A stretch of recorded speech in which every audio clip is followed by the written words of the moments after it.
hari Minggu itu sih pulang, kamu gimana tuh? Atau Kak Gofur, kata keluarganya udah nggak ngomong. Sejak kemarin pulang sampai rumah beliau nggak ngomong. Kemudian nggak, pokoknya diem aja gitu, kayak ada apa gitu. Nah terus 2 hari kemudian beliau meninggal.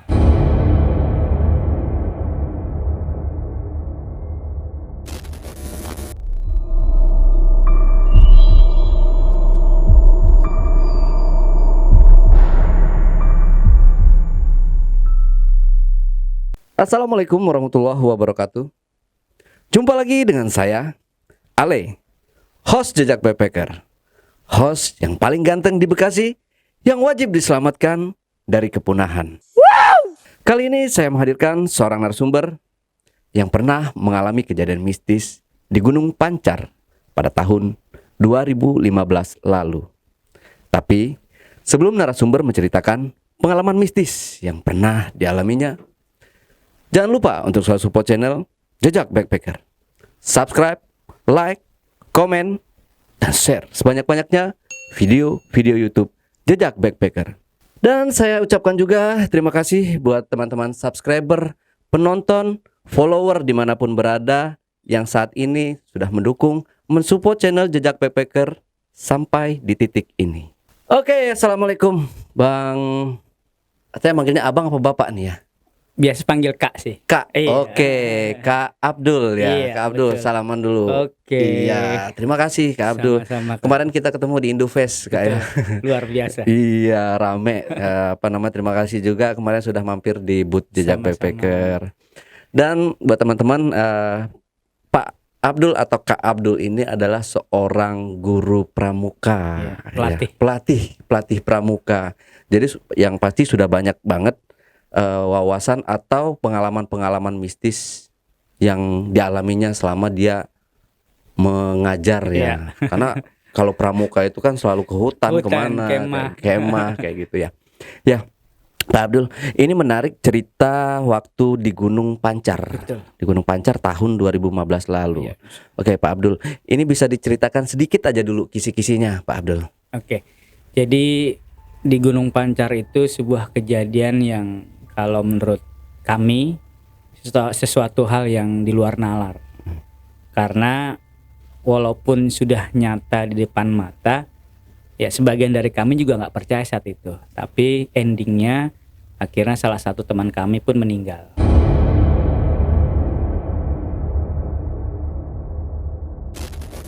Innalillahi wa inna ilaihi raji'un.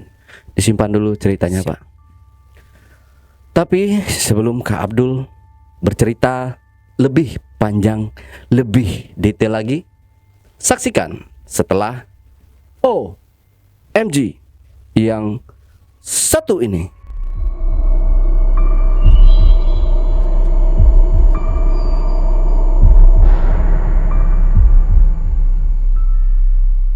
Yap, Pak Abdul, kita ambil posisi yang enak nih buat ngobrol. Ya, udah siap Pak Abdul ya buat cerita. Siap. Silakan Kak Abdul. Baik, terima kasih. Saya akan bercerita. Awalnya di tahun 2015 tersebut kami mengadakan sebuah kegiatan perkemahan. Oke. Perkemahan ini dari Semak Penabur. Waktu itu biasa kalau di Yayasan Semak Penabur ada tim advance. Yang berangkat itu tim advance-nya dari instruktur pramuka atau pelatih pramuka, saya, Pak Mustafa, kemudian ada salah satu pelatih, kalau tidak salah namanya Kak Wati, ditambah dengan Bu Lydia dan satu pengurus yayasan. Awalnya kami berangkat biasa saja, santai, itu kan di hari Kamis ya. Setelah zuhur kami sampai mendirikan tenda, keliling-keliling, observasi. Nah, sampailah setelah asar, kami foto-foto tuh Kak. Foto-foto pertama biasa. Wah, batunya gede-gede nih kan. Foto di sini gantian dong. Nah, setelah sekitar 5:30, setelah kami foto-foto itu, tiba-tiba Kak Mustafa, senior kami bilang, sini, coba dilihat ini. Dia bilang gitu. Apaan Kak? Udah sini lihat. Di zoom sama dia. Langsung saya kaget. Diedit, edit apanya? Jadi di foto yang di tab itu Kak, itu kami berfoto di belakang batu besar. Oke. Kalau yang sering ke Gunung Pancar pasti tahu itu yang kalau nggak disalah namanya adalah batu besar, Villa Atas. Nah itu ada batu besar yang di dekat lapangan. Nah, batu besar di belakang, batunya juga melebihi saya sedikit sama Kak Mustafa. Nah, kemudian sama Kak Evi almarhum. Di belakang saya itu Kak ada penampakan serigala putih.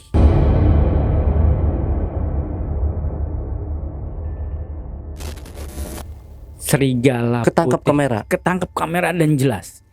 Oke. Namanya tab, kan bisa di zoom ya. Betul. Sampai di zoom berkali-kali nggak pecah dan itu jelas serigala putih.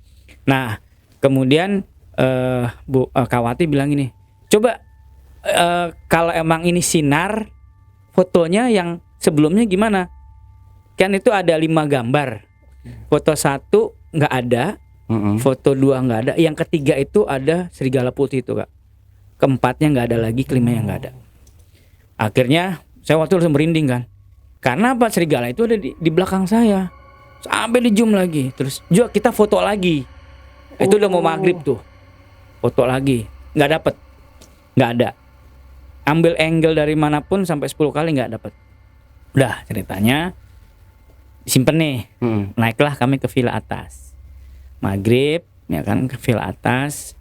Nah setelah itu kami menunggu Bu Lydia dari yayasan.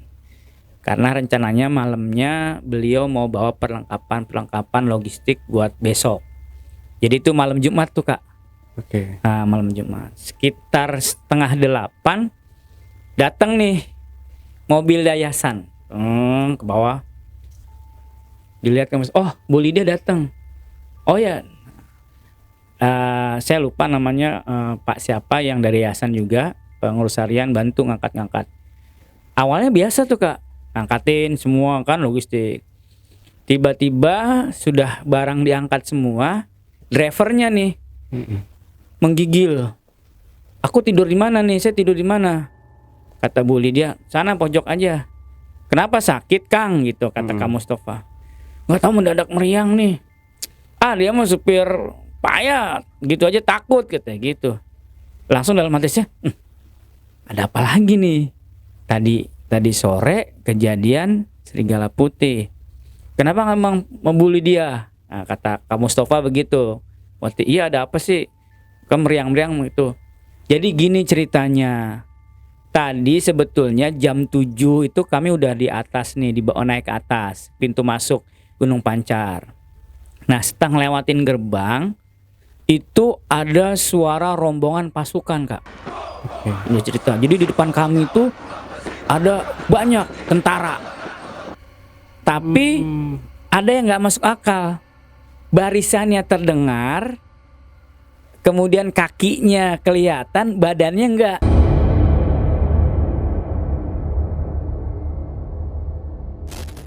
Oh. Saya jadi merinding lagi tuh. Jadi si supir itu sampai ngedim ya. Tek. Tapi badannya nggak kelihatan kan. Cuma kakinya aja. Jadi langkah kaki banyak. Nah kata Bu Lydia, lampu kamu itu ya nggak bisa terang gitu. Udah Bu, ini udah saya zoom gitu. Yaudah tungguin aja sampai dia selesai. Jadi Bu Lydia dan drivernya ini lama nunggu pasukan tanpa badan dan kepala, itu hanya kaki tentara itu. Brok. Saya tanya kan, emang berapa banyak Kak? Ya sekitar 40-50 lah. Orang rame gitu. Nah kalau dari pintu gapura lurus kemudian belok kanan kan. Nah sebelah belok kanan itu kalau ke kiri itu ke pemandian air panas. Nah ini belok kanan. Nah ceritanya di driver ini nunggu sampai belok kanan. Nah mendadak itu mobil katanya nggak bisa jalan, tapi mesin hidup, digas kok nggak mau gitu. Sehingga tentara itu kan kelihatan tuh ya belok gitu. Nah belok, udah nggak ada suaranya gitu kan. Mobil oh ya jalan lagi. Saat itulah supir langsung panas dingin. Kenapa? Karena begitu belok tentaranya udah nggak ada.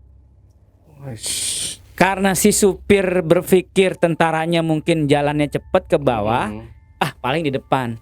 Dia shock lagi. Kenapa? Karena begitu belok kanan itu ke perkemahan. Nah sekarang kemana tuh hilangnya tentara?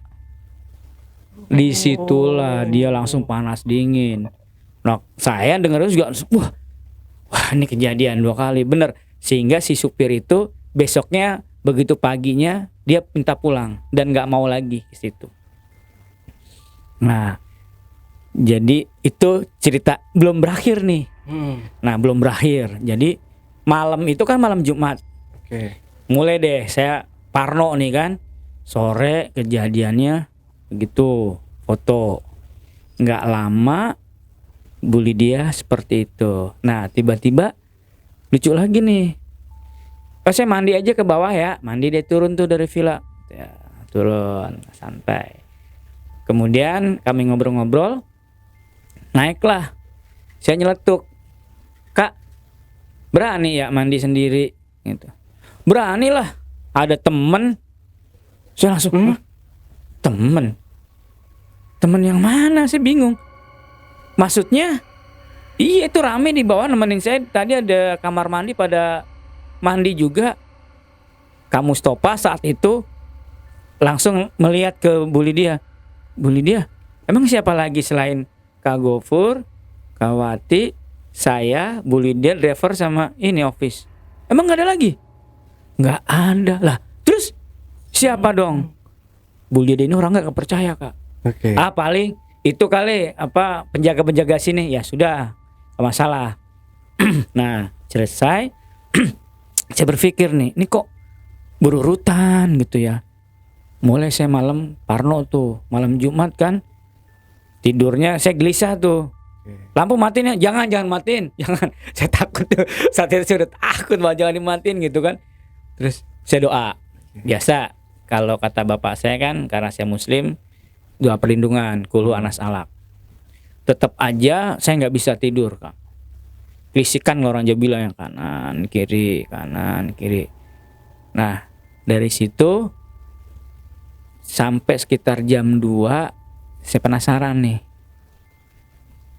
Kata ayah saya kalau takut harus dilawan. Cuma jam 2 pagi saya lihat yang udah pada ngorok, santai banget nih, pada bisa ngorok. Saya boro-boro gitu kan. Bismillah saya udah doa. Turun deh saya ke bawah. Bawa perlengkapan mandi. Memang kamar mandi kan ada 5 kalau nggak salah itu, nyala semua. Nggak ada orang. Kamar mandi nih. Masuk kamar mandi yang kedua. Saya nyalain keran. Biasa saya habis gantungin selalu keran saya nyalain. Belum begitu jalan. Saya inget banget denger di kamar mandi sebelah kanan saya, berarti nomor 3. Kerannya nyala. Langsungnya aduh, lanjut gak nih mandi? Matiin, saya matiin, ikut mati. Waduh, kena deh gua dalam masa gitu. Aduh, udah tuh mulai harus dilawan. Jadi saya langsung tetap nyalain mandi kan. Tapi mandinya gitu, dengerin dia ngikutin mandi juga. Saya orang penasaran kan. Saya intip, buka pintu gitu kan. Pintunya kebuka Bang.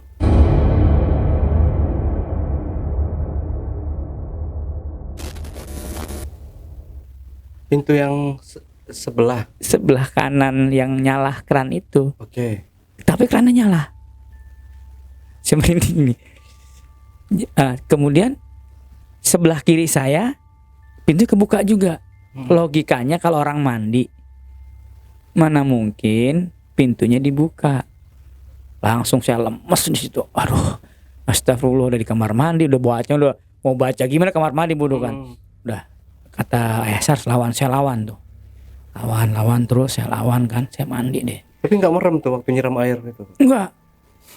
Nggak merem. Karena emang saya nggak karena takutnya, jadi emang nggak merem. Saya mandi selesai. Terus saya coba lagi nih tes. Saya matiin kerannya, mati. Terus saya nyala. Wah ini bener-bener ini jin. Terus saya bilang gini sama Tin, Bang, siapapun yang kamar mandi sebelah, ya, saya mohon maaf kalau ini saya nggak niat ganggu, saya gerah. Padahal logikanya namanya di Gunung Panjar kan dingin gitu kan. Saya gerah pingin mandi gitu kan. Tolong jangan ganggu saya. Kalau ada apa-apa besok saya kegiatan di sini. Terus mohon maaf ya. Kemudian saya buka lagi iklannya. Nggak ada suaranya tuh udah. Ada suaranya. Alhamdulillah ada menurut saya kan. Matiin coba lagi. Enggak. Begitu saya keluar bang, buka pintu. So, astagfirullah. Duh, merinding banget. Ada mamang-mamang kalau ini sekitar umur 40 lah, bongkok. Berdiri di depan kamar mandi nomor 3. Merinding saya. Dia pakai celana apa kayak apa ya? Celana tani gitu. Hitam gitu. Kemudian pakai sarung, dikalungin ke situ. Rambutnya segini nih bang, merinding saya. Nah rambutnya segini, dia sedikit nengok ke saya. Begitu dia mau nengok, saya nunduk. Saya baca ayat kursi kan, Allah, saya baca ayat kursi terus. Udah gitu, saya lihat lagi masih ada tuh orang. Saya mulai ragu, kok kagak ini nih, kagak hilang nih orang kali gitu kan. Mang, bis mandi mang. Kan saya sengaja. Terus udah gitu dia diem, jalan deh tuh kucuk ngelewatin, ada juga turunan kayak tangga, kemudian ada batu besar situ. Saya lupa, perkakas saya kan kamar mandi, anduk sebagainya. Bang tunggu sebentar bang, saya ngambil apa anduk sama ini, saya ngambil sabun dan sebagainya. Saya ambil, orang udah nggak ada pas di batu besar itu, hilang. Logikanya nggak mungkin orang dia rada bungkuk langsung hilang situ, nggak mungkin. Saya turun langsung celingak-celinguk, itu kan jalan raya ke kiri kan nggak ada. Udah saya akhirnya sedikit jalan cepet ke atas, langsung saya tidur, maksain tidur sebetulnya. Maksain tidur. Pagi sholat subuh, pagi-pagi rame dengan ceritanya masing-masing. Bu Lydia dengan kamar mandinya, dengan supirnya yang akhirnya pulang. Kak Mustafa sama saya sama Bu Evi waktu Kak Evi kalau itu ada penjaga villa. Itu hari Jumat jam 8 lah habis makan. Kang, punten. Ya kenapa Pak gitu. Kang saya punya foto. Ini masih nerusin cerita kembar serigala. Ini foto. Kenapa? Ini kan saya, ini Kak Gofur. Nah ini kenapa ada serigala di sini? Kata mamangnya apa jawaban? Itu mah biasa.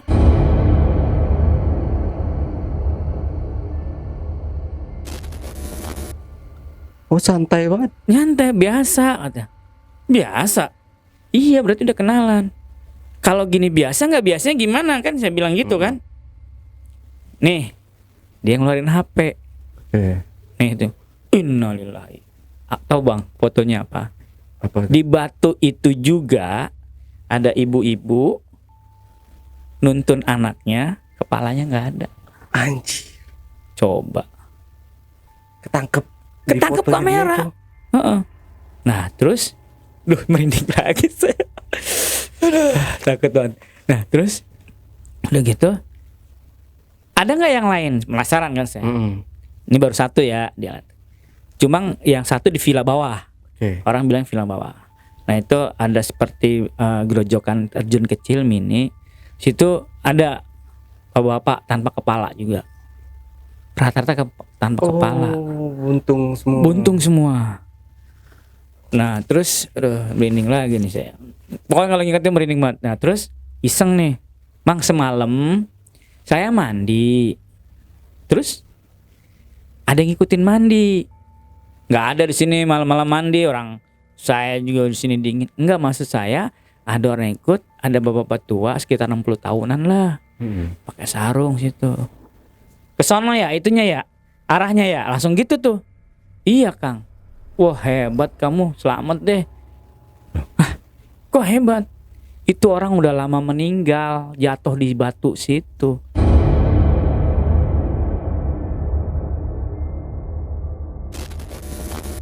Oh. Coba. Langsung Kak Mustofa langsung, Mamang bercanda nih gitu kan. Mm-mm. Saya ngapain Kang bercanda, udah gini aja. Gak apa-apa, yang penting kita gak iseng gitu. Situ langsung saya shock Kang. Lanjut apa enggak kegiatan ya kan. Jam 9 deh tuh pada datang murid-murid. Nah, murid pada datang. Ini belum kelar nih. Oke. Datang tas upacara dan sebagainya, foto-foto selesai. Itu malam Sabtu. Biasa kalau pramuka kan ada api unggun ya. Nah, katanya, saya sih nggak tahu persis, katanya ada 1-2 siswa ini yang indigo bisa ngelihat. Kebetulan posisinya pas seperti saya duduk, Oke. ya, di batu besar itu di posisi kakak nih. Nah, seperti itu.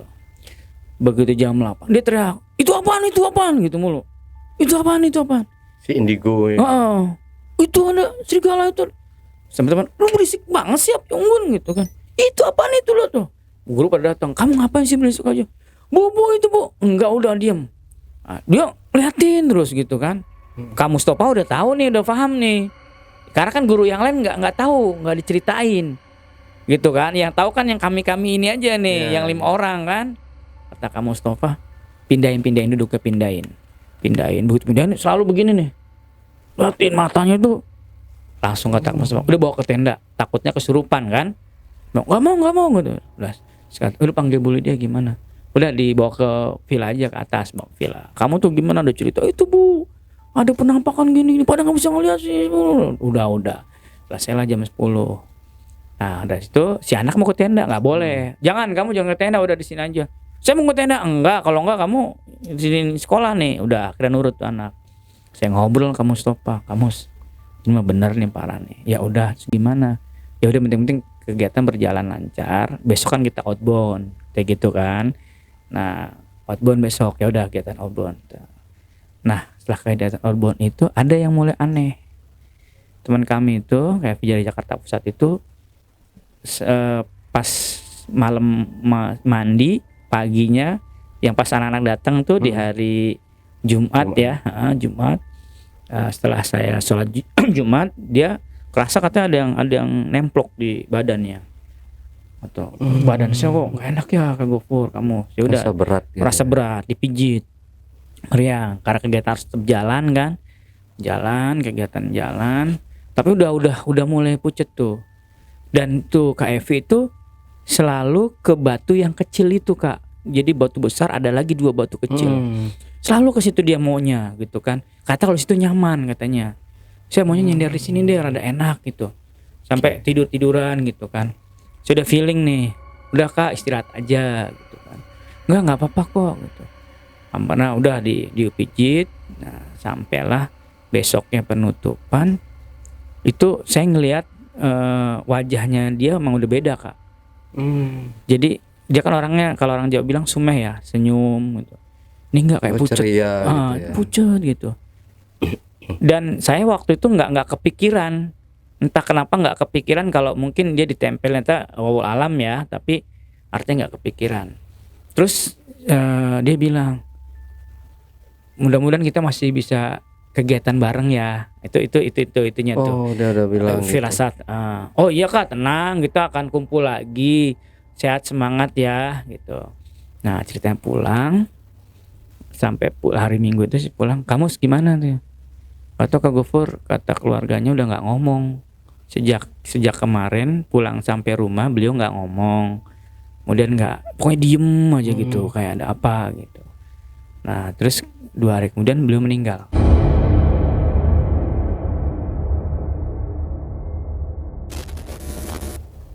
Innalillahi. Meninggal. Nah terus saya masih simpen sebuah pertanyaan, seandainya saya ke situ lagi, saya ingin tahu nih dengan 2 batu kecil itu kenapa, gitu kan? Karena kalau batu besar kan sudah jelas tuh serigala. Terus yang batu sebelahnya di dekat toilet itu, yang kakek saya lihat itu hilang tempat. Kemudian 1 tahun berikutnya, kalau nggak salah 2016, saya ke situ lagi, ada kesempatan penambur. Situ ketemu mamang yang sama. Kang ketemu lagi. Yang penjaga villa nih. Iya. Oke. Kegiatan lagi nih. Iya. Tapi waktu itu hanya saya sama Kak Mustafa doang. Karena kan beliau udah nggak ada. Tapi Kak Mustafa nggak berpikir kejadian itu lagi. Pokoknya dia dibikin enjoy. Buatnya, Kang, punten saya mau nanya. Kalau yang batu kecil itu apa? Kenapa? Emang kenapa? Enggak. Teman saya kan kemarin tahun yang lalu itu sering maunya ke situ nyaman. Masih ada orangnya? Pertanyaan langsung gitu. Maksudnya, iya masih ada orangnya. Yang ibu-ibu itu ya, iya masih ada. Udah nggak ada Kang, udah meninggal. Innalillahi. Ya udahlah, saya nggak mau cerita. Kenapa? Udah, kamu jangan inilah. Kalau misalkan di situ emang itu enak buat tiduran, tapi jangan. Jadi sampai sekarang rahasia itu tertutup. Tapi saya coba cari tahu. Jadi selama di situ saya malah cari tahu tuh, bukan ngurusin kemah istilahnya kan. Jadi kayak nanti, nah saya cari tahu, saya sholatlah di situ. Di batu itu saya sholat. Kalau nggak salah waktu itu sholat zuhur, salah kalau nggak salah sholat zuhur. Itu ada di fotonya di Facebook saya. Dek, fotoin ya kamu sholat selfie tuh. Maksudnya kali aja saya dapat penampakan lagi gitu kan, ambil sholat gitu. Saya sholat. Nggak sholat selesai. Malamnya saya kayak deja vu. Kegiatan yang 1 tahun sebelumnya. Saya tidur jam 11 waktu itu, malam terakhir bisa Pi Unggun. Sampai katanya saya ngigo, katanya ketemu sama, pokoknya yang dalam impian saya itu kayak kegiatan saat itu lagi, ketemu itu sama ketemu si mamang tadi Kang. Mamang yang nungguin di depan kamar mandi. Bener, nungguin. Nah terus cuman bedanya dia senyum senyum ke saya di batu yang dia jatuh, senyum terus Dek, kesini lagi. Ya udah, nggak apa-apa. Sekarang udah banyak temen kok, gitu kan. Tapi Kang, kenapa batu itu nggak jangan diusik itu mah, nggak apa-apa. Kamu sholat di situ udah. Kamu udah jadi bagian dari kami. Gitu. Salam sama semuanya. Yang penting jangan buang sampah di situ aja. Emang kenapa Kang? Ini di Japu saya Kak ya, di Japu saya itu. Mau tahu gitu kan. Ternyata batu kecil itu pernah ada anak kecil yang fotonya nggak ada kepalanya itu, sama ibu itu jatuh di situ Kak. Jadi ternyata rumahnya di situ. Nah itu sampai saya ngimpi, sampai pulang, sampai 3 kali Kak. Jadi sampai saya bilang sama ayah saya waktu itu almarhum, Pak doain aku dong, kok aku kayaknya bawanya ke Gunung Pancar mulu. Nah kemudian setelah itu ada kegiatan LT5 kalau nggak salah, cuma saya nggak ketemu mamangnya. Itu kegiatan nasional. Kegiatan nggak ada kejadian apapun, clear, bersih. Biasanya itu kan ada kesurupan, ini nggak clear. Ada satu yang saya ingat waktu itu, si mamang ini pengen ngajak saya ke villa bawah yang ada batu besar air terjunnya. Yang ternyata di situ pula lah yang ada orang tanpa kepala. Rumahnya di situ. Nah, kemudian saya pikir kenapa kok saya ditunjukin kedua batu itu gitu kan. Kedua batu itu kenapa gitu kan. Saya penasaran nih. Pasti ada hal yang lain, enggak kenapa saya gitu kan. Nah, saya coba cari tahu nih sama mamang-mamang yang lainnya. Tapi semuanya selalu teu naon-naon eta mah enggak apa-apa. Gitu kan. Enggak apa-apa sampai sekarang pun. Jadi saya kalau seandainya terakhir saya 2 tahun yang lalu kalau nggak salah ke sana, pasti kalau pas ke Gunung Pancar mendadak saya berhenti di 2 batu itu. Dan pasti saya bengong ngelihat sampai kalau ini kemarin seperti tepuk ngapain sih? Jadi sampai sekarang itu saya masih penasaran. Ada apa di 2 batu karena belum itu? terpecahkan Terpecahkan sampai sekarang. gitu. Jadi misterinya temen saya meninggal, kemudian ada serigala. Sayangnya fotonya itu kemarin sempet ketika kita ngobrol-ngobrol, kemudian gimana kalau bersedia nggak cerita gitu. Saya cari, kamu Mustafa ada nggak? Waduh, udah nggak ada. Itu kalau ada keren banget, Epic banget ya. epic banget. Tapi kalau untuk foto-foto kegiatan lainnya masih ada, Pak? Kegiatan ada di Facebook saya. Oh, di Facebook. Jadi kalau mau tahu batu yang orang jatuh itu sholat itu ada di Facebook saya. Oh, Karena waktu itu kan selalu saya nyimpennya di Facebook. iya, karena muat banyak. Iya, foto, dan ya. Facebook dulu lagi di tahun-tahun itu kan cuma satu-satu medsos. Kalau sekarang udah banyak ya. Keren. Termasuk batu besar itu kalau nggak salah situ ada saya di apa tenda sendiri, di sebelahnya itu batu besar.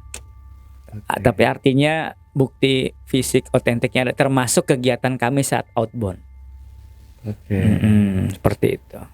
Artinya temannya Bapak yang meninggal itu dia benar-benar nggak ada tanda-tanda tuh. Maksudnya kayak misalkan dia kesurupan atau apa? Enggak, langsung dia linglung cuma- aja. Dia cuma pegel terus linglung sampai rumah, nggak ada ngomong. Itu cuma jarak 5 hari. Oh, 5 dari hari. kegiatan itu. Iya. Berangkatnya energi, Kak. Sepulang pokoknya setelah kejadian malam itu aja sampai 2 hari di situ, 3 hari di situ aja. Langsung berubah total. Gitu. Dan dari situ ya cuma saya sama Kak Mustafa aja yang menjadi sebuah cerita pribadi, dan kami nggak pernah bercerita sama teman-teman pelatih yang lain kenapa. Nonanya taunya sakit aja. Tapi di balik itu ya saya, Kak Mustafa, mungkin Bu Lydia dari Penabur paham waktu itu. Seperti itu ceritanya. Sampai supirnya meriang gitu. Cuma memang kalau dari Penabur sendiri kan tidak ingin dibesarkan, ya itu sebuah cerita lah. Tapi bagi kami, bagi saya itu sebuah di luar nalar. Kenapa? Dari pasukan, karena itu berurut dari pasukan, dari apa, serigala, pasukan, mandi, kemudian saya ketemu si kakek, dan ternyata si Mamang itu juga foto. Jadi kalau sekarang nih ada pemirsa penasaran, coba aja cari, saya juga lupa namanya Mang siapa. Kalau beruntung dikasih fotonya sama dia. Jadi dia itu kalau nggak salah banyak foto-foto penampakan di daerah Gunung Pancar. Oke. Kalau untuk yang pasukan tentara ini kan rame tuh, berarti kan menuhin jalan nih. Nah itu dia, makanya nggak bisa jalan tuh mobil. Dan lampu dim itu kan karena lampu deket ya. Oke. Jadi cuma ngeliat kakinya tuh. Begitu dim nggak ada badannya, makanya si supir itu kayak gitu. Nah Bu Lydia kalau nggak salah di sebelah kiri kan. Tapi nggak ada sejarahnya tuh. Maksudnya cerita-cerita di balik tentara Nah ini. itu cerita di balik tentara itu saya belum sempat tanya kenapa. Tapi yang saya pernah dengar kalau nggak salah dulu itu di jalanan sebelum apa, yang kalau ke kiri itu ke pemandian air panas, situ dulu dilalui pasukan-pasukan gerilyawan Belanda yang perang sama Belanda. Tapi masuknya ke jurang di bawah situ. Gitu. Yang bikin shock si supir itu karena begitu dia belok tentaranya hilang. Padahal itu udah camp. Dan begitu ditanya tadi ada tentara. Iya saya lupa. Si supir nanya, tadi di sini ada tentara nggak? Tentara apaan? Tahu nih ngelindur kata beliau. Nah itu saya baru ngeh, iya bener. Jadi itu yang tambah dia panas dingin, Kak. Tadi ada tentara kesini nggak? Tentara apa, orang kita ngobrol nggak ada apa-apa. Nah akhirnya iya nih tadi dia bawa mobil sama saya, ada tentara banyak. Iya hilang emang kata Bu Lydia. Nah, itu yang bikin dia shock. Langsung pulang lah paginya, digantiin drivernya. Berarti ini berdua-dua sama Bu Lydia ini Bu juga Lydia doang. Iya. ngelihat juga. Sama ngeliat juga Bu Lydia. Oh, 2 orang. Cuma kerennya Bu Lydia mentalnya kuat. Di Penabur kan ada Bu Lydia ada 2 tuh. Ini Bu Lydia yang kecil kalau yang saya bilang, Bu Lydia kecil. Ada lagi Bu Lydia Patonah yang ada 2 yayasan di Pusdik. Mungkin kalau ketemu kalau dia mau mengulang memori itu, kalau dia nggak takut ya jadi bisa cerita. Karena masih ada saksi matanya, Kak Mustafa juga masih ada yang foto beliau ada di Jakarta Utara. Dan dan disitulah saya kalau ke Gunung Pancar nggak berani macem-macem, apalagi di dekat dua batu itu. Tapi sampai sekarang masih penasaran nggak sih Pak dengan Kalau saya kejadian-kejadian penasaran banget karena Mm-mm. ya satu lagi yang bikin penasaran, kenapa itu bisa tertangkap kamera pertama? Apa Oh, iya, tujuannya? Apalagi jelas banget. Jelas gitu ya. banget sore hari. Kedua, saya nggak tahu ya apakah Mustafa sama dengan saya ditampakkan atau sampai kayak saya di dejavu berkali-kali gitu kan. Saya nggak tahu tuh. Biasanya ada pesan-pesan tersendirilah mungkin bagi mereka. Tapi orang situ walaupun belum kenal saya, katanya kalau ketemu saya beda. Bedanya itu saya itu kayak orang lama, padahal belum pernah ketemu. Oh, Nah, di sana itu. Sana pokoknya kalau ketemu, Mang apa kabar? Bang, kok saya kayaknya pernah ketemu ya? Enggak, saya nggak pernah ketemu karena kan saya hafal nih. Enggak, kayaknya nggak asing deh gitu. Kayaknya beda nih, Kang. Pasti begitu. Kalau saya Gunung Pancar. Jangan-jangan ada kesamaan nih Pak Abdul dengan yang korban meninggal itu, Pak. Kalau wajah kayaknya enggak deh. Enggak ya? Cuma saya nggak sampai sekarang nggak ngerti artinya kenapa saya diberikan apa ya kalau bilang beruntung ketemu gitu. Beruntung ketemu situ. Tapi memang alhamdulillah kalau setiap kegiatan ada saya, alhamdulillah ya, mungkin karena kebetulan itu nggak terjadi apa-apa. Tapi kalau pas saya nggak ada, kejadian kesurupan banyak. Itu. Ya. Termasuk sebetulnya ada satu cerita Kang di Banten tuh, ketika Jambore Asia Pasifik itu sampai saya mau dijadiin apa bilang dukun ya. Dukun di Banten. Dukun lah. Karena 5 menit cerita ya. Jadi gini, singkatnya gini, ada kejadian perkemahan MUP Messenger Office di Kampung Domba di Banten. Begitu naik ke atas nih mau ke air terjun, itu begitu ngelewatin makam itu pada tumbang surupan. Tapi nggak ada yang bisa ngobatin. Nah, orang situ gak ada yang ngobatin. Nah, karena saya kan waktu tugas sebagai tim kesehatan SPH. Kakak di atas sedang kesurupan. Masa sih? Iya. Saya datang itu langsung pada sembuh semua. Belum saya pegang. Tanpa dipegang, tanpa diobatin. Sampai karena itu kan ada dari Australia, dari Afrika sampai whatever. Dia bingung. Dan yang kesurupan itu malah yang lokal. Pramuka-pramuka kita. Yang luar negeri nggak ada. Nah, terus udah gitu begitu saya turun kejadian lagi sampai berkali-kali itu. Orang Menes bilang, Kak Gofur kesurupan lagi. Ah, mana sih itu? Datanglah nih si Abah namanya, di camp. Bah, iya. Yang tadi nih yang nyembuhin anak-anak. Lo bager pisan gitu. Langsung dibengong lihat saya. Ah, calik mangga. Kenapa, Kak? Kamu di sini aja ya. Kenapa sih? Nah, lu pada gitu kan. Udah kamu di sini aja. Kamu cocok di sini. Kamu kayaknya punya kodam untukin. Enggak sih, enggak. Iya gitu. Saya beda ngeliat kamu, kata si Abah gitu. Saya juga mau tanya tadi, jangan-jangan Pak Abdul ini punya khodam pendamping. Nah, kata saya. Tapi kalau bener enggaknya saya nggak tahu, mungkin karena yang jelas saya hanya kalau misalkan ada di sebuah tempat itu ada penghuni, saya selalu bulu kuduk saya berdiri, kemudian saya bengong, udah nyaman, itu nyaman. Kalau yang nyata malah adik saya yang lihat pocong, Kak. Itu di mana Gunung Bunder, itu malam Jumat kami harus buka tapak kemah. Dia kan kami berlima waktu itu, lari ke depan saya, sletingnya nggak diselelekin. Mas pocong, mas pocong. Mana ada pocong mas, udah menggigit pocong mas. Kak Gofur lihat, dalam hati saya, waduh, mana pocong lihat. Ah, Bohong lo deh, lu duduk sini. Saya golok.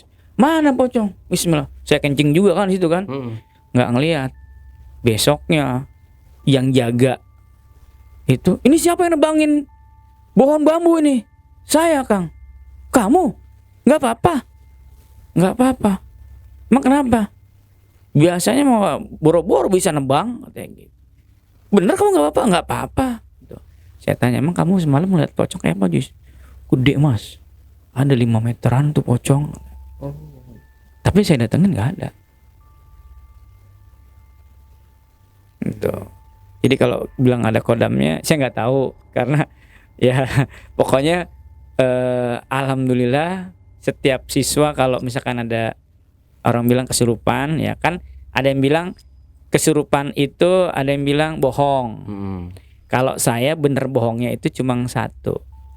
Kalau dia kita bacain doa bisa ngikutin, itu kesurupan dah. Gitu. Termasuk murid-murid saya ada yang boro-boro hafal ayat kursi ya. Begitu guru agamanya bacain lebih pintar dari guru agamanya. Gitu. Itu kesurupan. Kesurupan. Dan biasanya kalau yang berat itu kesurupan diawali dengan dia jin apa. Saya pernah tuh jin ular, Kak. Kesurupan. Ini beda cerita lagi, nggak apa-apa nih. Jadi ini cerita tentang, jadi itu namanya Gimo, jinnya Gimo. Gimo itu jin dari Lampung. Kenapa? Jadi ada teman saya, dia berantem sama kakaknya mau pulang ke Jawa Tengah. Nah, kata kakaknya besok aja, sabar dulu. Dia sholatlah 2 rakaat, sholat duha, baca surat jin, langsung kelepek, jurit-jurit gitu, wah gitu. Setelah jerit-jerit itu dia mendesis ya. Ular. Kayak ular. Terus berubah jadi anak kecil. Tanya, kamu siapa? Aku Gimo. Gimo dari mana? Aku dari Bangka Belitung. Umurmu berapa? 8 tahun. Ya udah kamu keluar. Bunuh dulu aku. Jadi dia mau keluar kalau dibunuh. Oh, kita apa ya? Waktu itu kami coba diskusi, satu pokoknya dibunuh. Sampai dilelepin ke air tuh nggak bisa. Akhirnya tuh orang Gimo dibawa ke Sukotirto waktu itu. Jadi seperti itu. Iya. Jadi kalau jin dewasa masuk ke tubuh orang, ini kalau pengalaman pribadi saya ya, berdasarkan guru spiritual saya, itu lebih mudah dikeluarkan dibandingkan jin anak-anak.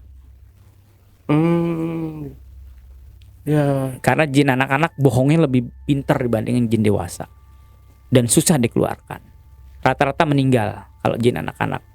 Yang orang yang udah dimasukin jin anak-anak ini. Rata-rata meninggal ke bawah. Nggak kuat dia nggak bisa keluar, mau dipijit apanya sejago apapun.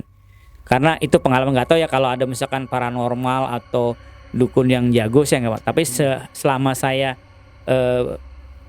kegiatan di depan mata kepala saya itu, dan guru spiritual saya almarhum itu kalau bilang kalau jin anak-anak itu lebih sulit untuk dikeluarkan. Gitu. Dan awalnya pasti selalu jin apa kelihatan. Kalau harimau ya mau, termasuk dulu pernah kejadian Cibubur itu 40 pramuka jadi macan semua, Kak. Saya suruh ngobatin enggak, orang baru pegang aja langsung pegel tangan saya sebelah kanan. Itu ceritanya. Sedikit lagi Boleh, Pak Abdul. Yang tadi saya penasaran nih yang di Dejavunya Bang Gunung Pancar ya.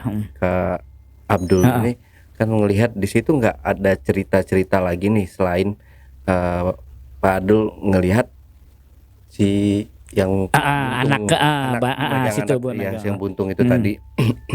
Nah, itu nggak tahu korban dari mananya atau korban penggal atau gimana gitu. Kalau yang Dejavu saya itu si anak sama ibu itu selalu berdiri di situ, kemudian dia balik badan. Kepala sama itunya ada. Balik badan. Jadi nggak menghadap saya. Oke.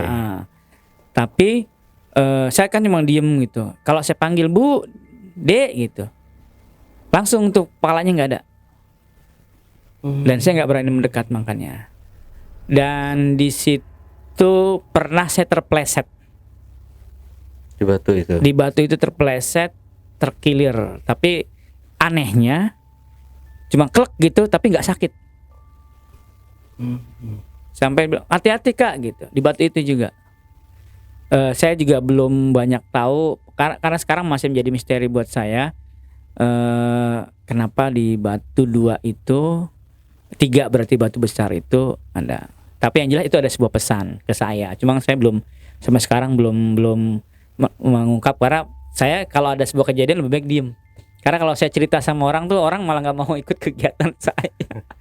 Iya, ini bikin penasaran penonton nih pastinya. Pasti nanti Pak Abdul disuruh ke sana nih buat memecahkan misteri. Betul. Yang kejadian-kejadian mistis. Kalau mau sih teman-teman jejak backpacker saya ajak nih ke sana, saya tunjukin tuh. Batu kalau berani ya, kalau berani. Jadi tapi saya siapin mental dulu ya karena kalau misalkan yang jelas gini, kalau ke sana jangan malam Jumat deh. Oh. Jangan malam Jumat. Oke. Karena kita weekend lah ya. Kenapa kalau malam Jumat? Ya saya nggak berani kalau karena kejadian itu malam Jumat. Oh. Dan tahu nggak Kak, ada satu. Terulang lagi. Tanda-tandanya apa? Ada angin. Ada angin Kencang. Pasti ada angin. Pasukan itu bully dia juga. Kamar mandi itu pas saya turun juga angin. Tapi selesai mandi hilang anginnya. Nggak ada hujan. Pokoknya kayak badai suara gitu. Tuh Gunung Pancar. Kalau kita ke Gunung Pancar malam Jumat ngeliat angin, udah deh pasti ada tuh, insyaallah. Pokoknya kalau ada angin lebih baik masuk tenda atau masuk villa udah. Jangan penasaran. Itu aja pesan saya. Karena kejadiannya kayak gitu. Semua nyaksiin. Angin besar. Kayak pokoknya angin gimana sih kan karena itu kan pohon-pohon pinus kan. Oke. Kak Abdul. Siap. Serem. Saya sebetulnya nggak berani cerita nih karena dari tadi saya nahan merinding. Dari tadi merinding juga. Mungkin penonton juga ada pasti merinding nih. Jangan nanya nih buat pecahin misteri. Mereka pasti banyak buat ini nih minta pasti minta lagi nih. Tolong pecahkan misteri. Ada apa sebenarnya di sana gitu. Karena kalau saya nggak bawa rombongan sih terpaksa ya. Gitu. Dan itu jadi cerita sendiri buat saya. Artinya ketakutan itu saya merasakan. Saya kelihatan enjoy. Padahal kalau tadi mah kalau tahu ceritanya saya takut dejavu lagi jujur. Ya benar. Terakhir, Kak Abdul, mungkin ada yang mau disampaikan ke teman-teman di rumah? Ya, untuk mungkin teman-teman idola jejak backpacker ya. Pesan saya sih kita ada Allah. Tuh. Tapi tetap ada dunia lain. Wa ma khalaqtul jinna wal insan. Dan jin itu tahu karena dia dunianya dia bisa melihat kita nggak bisa ngelihat. Jangan pernah sombong. Jadi saya alhamdulillah selama ini kenapa masih kuat di tempat-tempat yang dalam arti kuat itu saya mental saya masih ada. Saya sekarang saya muslim ya. Itu saya termasuk anak-anak saya, keluarga saya selalu ajarkan setiap habis asar dan habis sholat subuh itu baca Anas 3 kali, Falak 3 kali, kemudian Kulhu Anas Alaq 3 kali sama ayat kursi. Seperti itu. Artinya untuk perlindungan. Kita kembali pada Allah tapi tetap ada di dunia itu. Ya kalau saya bilang saya nggak bisa melihat tapi bisa merasakan. Kalau kelebatan mah sering cuma set gitu, sering itu mah. Nah, seperti itu mungkin mas untuk teman-teman tetap kalau ada apa-apa serahkan ke Allah. Misteri itu ada, sangat ada. Tergantung kita berani atau enggak gitu. Betul. Nah, Backpacker, itulah tadi obrolan misteri jejak backpacker bersama narasumber kita Kak Abdul. Jangan lupa untuk selalu support channel Jejak Backpacker, subscribe, like, komen, dan share sebanyak-banyaknya video-video YouTube Jejak Backpacker.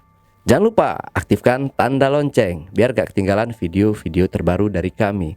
Dan buat kalian yang punya pengalaman mistis yang menarik untuk diangkat di channel YouTube Jejak Backpacker, kirim cerita menarik kalian ke nomor WhatsApp di 0852 1234 Wassalamualaikum warahmatullahi wabarakatuh. Waalaikumsalam warahmatullahi wabarakatuh. Kak Abdul, terima kasih buat waktunya. Siap. Jangan pulang dulu, nanti Siap. cerita lagi. Iya, ini tahu berani tidur apa enggak? Ini bukan kemarin begitu malam Jumat atau malam Sabtu. Sampai jumpa.